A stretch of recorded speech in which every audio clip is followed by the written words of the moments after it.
और दूसरा नींद आ जाती है जिसको अभ्यास ना हो। आजकल तो लाइट की समस्या बढ़ गई। तो माता ने बोला आप चिंता मत कीजिए, मैं हुंकार भरती रहूंगी। भगवान शंकर ने कथा प्रारंभ करी। पहले तो शुरू में माता ने हुंकार भरा, हुम स्वामी हुम स्वामी। जब कथा मध्य में चल रही थी तो जो शुक बालक का शुक का जो अंडा था वो फूट गया और वो भी कथा सुनने लगा। और तोते की आदत होती है, जो सुनता है वही दोहराता है। माता ने बोला हुम स्वामी, तो तोता भी सुनकर वही दोहराने लगा हुम स्वामी। और तोते की आवाज एकदम मानवों जैसी होती है, कोई पहचान नहीं पाएगा जल्दी से। थोड़ी देर तो माता ने हुंकार भरा, फिर नींद आ गई। अब माता तो चुप हो गई, वो तोता पीछे पीछे बोल रहा है हुम स्वामी। कथा जब संपन्न हुई तो भगवान ने बोला श्रीमद् भागवत महापुराण की। तो माता की झपकी खुली। हाँ, फिर स्वामी आगे क्या हुआ? देवी जी आगे क्या हुआ? कथा संपन्न हो गई। अच्छा, कथा संपन्न हो गई, तुम सुन नहीं रही थी? माफ कीजिएगा भोलेनाथ, मुझे नींद आ गई। आप फिर से सुनाइए, अब इस बार नहीं सोऊंगी। भगवान शंकर ने बोला मैं सुना दूंगा, पर अभी तक हुंकार कौन भर रहा था? आस पास देखा तो वो शोक बालक दिख गया। नेत्र लाल हो गए, क्रोध में भर गए भगवान शंकर और कहा इसने मेरी अमर कथा चोरी से सुन ली। अब तो सुखदेव जी आगे आगे भाग रहे हैं और पीछे पीछे भोलेनाथ त्रिशूल लेके भाग रहे हैं, आज इसको छोड़ूंगा नहीं, मेरी अमर कथा चुरा ली। ए दुष्ट रुक जा, तुझे जाने नहीं दूंगा, मार डालूंगा। क्रोधित है भगवान शंकर। शुक बालक ने सोचा जब दैत्यों से खतरा होता है तो भगवान के पास जाते हैं, आज तो भगवान से खतरा है तो कहाँ जाऊं? तो फिर वेद व्यास जी की कुटिया में, संत की कुटिया में चले गए। वहां पे वेद व्यास जी की पत्नी जमाई ले रही थी, तो मुंह खोला तो उसी समय मुंह में प्रवेश करके गर्भ में आ गए। पीछे से भगवान शंकर बोल रहे हैं रुक जा, ये चोर है, इसने मेरी अमर कथा चुरा ली। वेद व्यास जी ने देखा भगवान इतने क्रोधित आ रहे हैं, तो बोला शंकर भगवान को कि देव आपने मुझे दर्शन दिए और इस प्रकार इतने क्रोधित होकर, प्रभु आप इतना क्रोधित क्यों हैं? तब शंकर जी ने पूरी बात बताई कि आपकी पत्नी के मुख में जो शुक गया है उसने मेरी अमर कथा चुराई है, मैं उसको मार डालूंगा। तो वेद व्यास जी ने बोला जय हो प्रभु।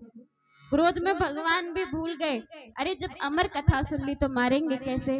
वेद व्यास जी ने बोला आप उसको कैसे मारोगे, अब तो वो अमर हो गया। तो शिव जी ने बोला मार नहीं सकता तो बंदी बना लूंगा।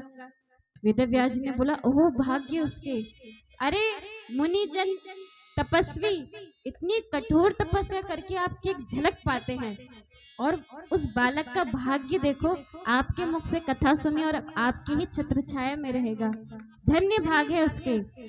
जब ऐसा कहा तो भगवान शिव शांत हो गए। भगवान ने बोला मैं 1 वर्ष की समाधि लेकर आऊंगा, तब इस बालक को अपने साथ ले जाऊंगा। वेद व्यास जी ने बोला जैसी आपकी इच्छा। भगवान शिव जी तो चले गए, लेकिन वो शूक बालक जन्म नहीं ले रहा, और जन्म तो दूर अभी तक आकार तक नहीं बना। 1 वर्ष हो गए। जब शिव जी आए और बोला शूक बालक अब मुझे दे दो, तो वेद व्यास जी ने बोला आपके क्रोध से वो डर रहा है और जन्म नहीं ले रहा, आप उसको क्षमा कर दो। तो भगवान भोलेनाथ तो बहुत जल्दी क्षमा भी करते हैं और बहुत जल्दी प्रसन्न भी हो जाते हैं। भगवान शिव जी तो क्षमा करके चले गए, पर धीरे धीरे करके 12 वर्ष बीत गए और वेद व्यास जी की पत्नी को पीड़ा होने लगी और बालक जन्म नहीं ले रहा। तो वेद व्यास जी उस बालक से बात कर रहे हैं, अरे पुत्र तुम जन्म लो, मेरी पत्नी को पीड़ा हो रही है। तो शूक ने बोला मैं बाहर नहीं आऊंगा, ये जो माया है ना ये बड़ी ठगनी है। जब बच्चा कोख में होता है, जब जन्म नहीं होता, तो वो भगवान से विनती करता है प्रभु जब मेरा जन्म हो जाएगा तो मैं आपका नाम लूंगा, आपका संकीर्तन करूंगा। और जैसे ही उसका जन्म हो जाता है तो सभी ताली बजाते हैं, बच्चा हो गया। धीरे धीरे करके वो बच्चा सब भूल जाता है और उसी माया में लिपट जाता है। अपना संकल्प भूल जाता है भगवान का नाम लेने का। तो सुखदेव जी भगवान ने मना कर दिया। तो वेद व्यास जी ने भगवान विष्णु से प्रार्थना करी। विष्णु जी ने बोला, शुक बालक तुम बाहर आओ और ये संसार देखो कितना सुंदर है, ये सुंदर सुंदर पेड़, ये नदियां, अरे एक बार बाहर आके देखो तो। शुक बालक ने बोला, नहीं भगवान, मुझे आप अपनी माया में मत फंसाइए, मैं बाहर नहीं आऊंगा। तो भगवान विष्णु ने बोला, एक काम करूंगा मैं, तुम बाहर आना और जिस क्षण तुम बाहर आओगे उसमें मैं माया रोक लूंगा। जिस क्षण तुम जन्म लोगे मैं माया रोक लूंगा, तुम जन्म ले लेना, मेरी माया तुमको छुएगी भी नहीं। जब इस तरह से सांत्वना दी तब सुखदेव जी महाराज जन्म लिए। बोले सुखदेव जी महाराज की। जन्म लिया तो जन्म से ही अवधूत। भगवान की माया सुखदेव जी को छू नहीं पाती। बड़ी संक्षेप में मैंने आपको कथा सुनाई। और जन्म लिया तो अब सुखदेव जी जंगल में जा रहे हैं। पीछे से वेद व्यास जी बोले, पुत्र रुक जाओ। वेद व्यास जी पुत्र मोह में है, पर सुखदेव जी के लिए तो ना कोई माता ना कोई पिता, सिर्फ परम पिता परमेश्वर है। तो जो वृक्षों की शाखाएं थी, जो पत्ते थे, उन्होंने भी भगवान सुखदेव जी को प्रणाम किया। तो सुखदेव जी कौन है? श्रीमद् भागवत के प्रमुख वक्ता हैं। अब समय बीता। एक दिन वेद व्यास जी चिंतन कर रहे थे, मैंने इतने वेद लिख दिए, इतने पुराण लिख दिए, लेकिन कलयुग में होने वाला मानव क्या ये वेदों की जटिल भाषा समझ पाएगा? आजकल तो हम साधारण संस्कृत भी नहीं समझते, तो जो वेदों की संस्कृत है क्या वो समझ पाएगा? क्या कहना चाह रहे हैं वेद? आजकल हम रामायण पढ़ते हैं तो उसमें भी संकोच करने लगते हैं। तो कलयुग का प्राणी का कल्याण कैसे होगा? इसी में संत डूबे हैं। और देखिए यही संत होते हैं। अपने लिए हर कोई सोचता है, अपने लिए दान पुण्य हर कोई करता है, पर जो विश्व का कल्याण सोचता है वही संत है। खुद की उसको चिंता नहीं, वो तो विश्व को सोचने वाला है, विश्व के लिए चिंतन करने वाले हैं। जब वेद व्यास जी चिंतन कर रहे थे तब नारद जी को भगवान ने भेजा। नारद जी ने बोला, वेद व्यास जी को मैं समझ गया आप क्यों चिंता कर रहे हैं। अरे आपने अभी तक जो भी वेद लिखे, जो भी पुराण लिखे, अभी तक जितना भी लिखा है उसमें आपने लिखा है क्या करना चाहिए, क्यों करना चाहिए, और ये मनुष्य नहीं समझता। उसे ज्यादा बताओ ऐसे करो ऐसे करो, तो उसको वो ज्यादा समझ नहीं आता। नारद जी ने बोला, अब आप भगवान की लीलाएं लिखिए, भगवान की मधुर मधुर लीलाएं जब आप लिखेंगे तो वो मानव सुन पाएगा। तो कृष्ण लीला भवरोग की मीठी दवा है, दो होम्योपैथिक दवा है, 2 गोली चूसते जाओ, रोग भी मिटेगा और स्वाद भी उतना ही आएगा। तो जब नारद जी ने समझाया तब वेद व्यास जी को समझ आया, तब जाकर उन्होंने श्रीमद् भागवत की रचना करी। उसमें भगवान की जो लीलाएं थी उसका वर्णन किया। जब भागवत लिख दी गई तब भगवान विष्णु के पास गए आशीर्वाद लेने के लिए। तो भगवान विष्णु ने बोला, अच्छी बात है, नाम क्या रखा है? तो वेद व्यास जी ने बोला, भागवत। मतलब? तो वेद व्यास जी बोले, भगवता प्रोतम भागवतम। जो भगवान के मुख से निकला हो वही भागवत है। तो भगवान विष्णु ने तो आशीर्वाद दे दिया।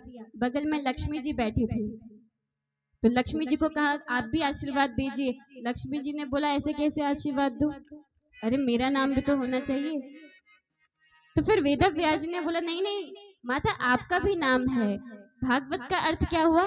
भगवता प्रोक्तम भागवत। जो भगवती जी ने कहा है वही भागवत है। देवी जी ने बोला, ऐसा थोड़ी होता है, अभी तो आप बोल रहे थे भगवता प्रोक्तम भागवत, जो भगवान विष्णु ने कहा वो भागवत है। अब आपने अर्थ ही बदल दिया, मुझे स्पष्ट नाम चाहिए। तब वेद व्यास जी ने श्रीमद लगाया और पूरा नाम हुआ श्रीमद् भागवत। तो इसमें किशोरी जी की भी कृपा है। कोई कहता है राधा नाम कहाँ लिखा है, लेकिन माता लक्ष्मी का आशीर्वाद मिला है। श्रीमद् भागवत के नाम में ही माता का आशीर्वाद छुपा है। बोली श्रीमद् भागवत महापुराण की। तो बड़े संक्षेप में हम भी चल रहे हैं। अब मुख्य श्रोता की आप कथा सुनेंगे। कौन है मुख्य श्रोता? परीक्षित जी। अब हम उनकी कथा की ओर चलेंगे। तो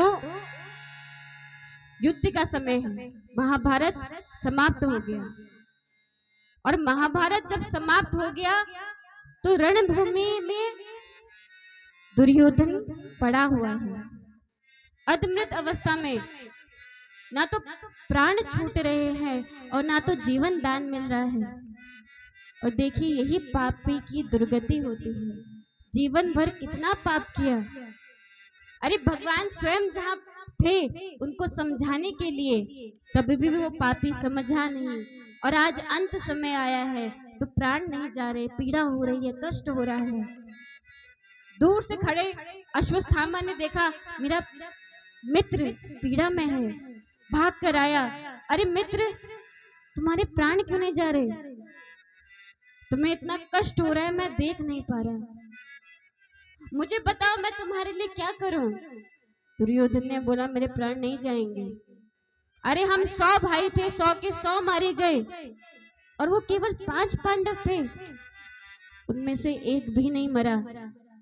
मेरे प्राण नहीं जाएंगे अश्वत्थामा, मुझे उन 5 का मृत मुख देखना है, तब तक मेरे प्राण नहीं निकलेंगे। अरे 5 छोड़ो, उसमें से एक भी मर जाए। अश्वत्थामा ने बोला मित्र तुम चिंता मत करो, मैं अभी जाकर उनके सर काट के तुम्हारे समक्ष लाऊंगा, तुम तब देह त्याग करना। निकल गया अश्वत्थामा। रात्रि का समय था। इधर जहां शिविर लगे थे, भगवान ने पांडवों को बोला पांडवों आज हमने युद्ध जीता है। तो कई क्रिया युद्ध के बाद भी होती है, शस्त्र त्यागा जाता है, उत्सव भी मनाया जाता है। चलो आज हम उत्सव मनाएंगे। पांडव शिविर में नहीं सोए, उत्सव के लिए चले गए। बच्चों को मन में इच्छा प्रकट हुई, अरे जहां पर हमारे पिता सोते हैं, जिस शिविर में हमारे पिता सोते हैं, चलो आज हम 5 भाई वहां जाके सो जाते हैं। तो आज पांडवों के शिविर में वो 5 पुत्र सो रहे हैं। अश्वत्थामा हाथ में तलवार लेके आ रहा है। रात्रि में जब सभी सो रहे थे तो 5 के मुख काट दिए, धर वहीं छोड़ दिया और 5 का मुंह वो ले गया दुर्योधन के पास। दुर्योधन ने दूर से देखा मेरा मित्र 5 मुख लेके आ रहा है, प्रसन्नता से भर गया। आओ मित्र, तुमने मेरी इच्छा पूरी कर दी। अरे जो मैं जीवित रह के नहीं कर पाया, तूने मेरे जाने से पहले कर दिया। तेरे जैसा मित्र सबको मिले। लेकिन जब पास में आया तो देखा ये तो 5 पांडवों के पुत्र के मुख है। अश्वत्थामा को बोला ये तुमने क्या कर दिया? मैंने तो 5 पांडवों के मुख मांगे थे, ये तो उनके पुत्र है।